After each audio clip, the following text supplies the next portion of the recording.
si Nanay, Google namin sa bahay. Kasi lahat ng di namin makita ay nakikita niya.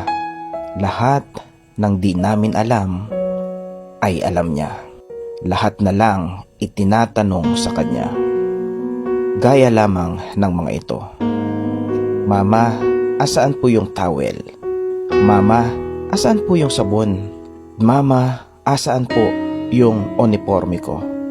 Ilan lang yan sa mga hinahanap sa kanya na akala ng mga anak, mga bisita sila na hanggang ngayon ay baguhan sila sa bahay at hindi pa nila makabisa ang loob ng bahay nila.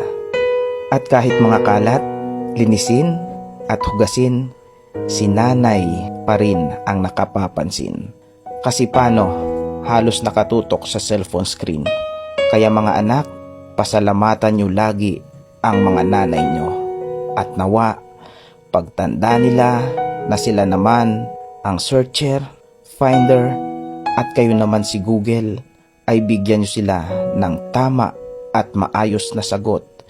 Huwag makakalimot na naging accurate sila noon sa pagbibigay sa inyo ng tugon.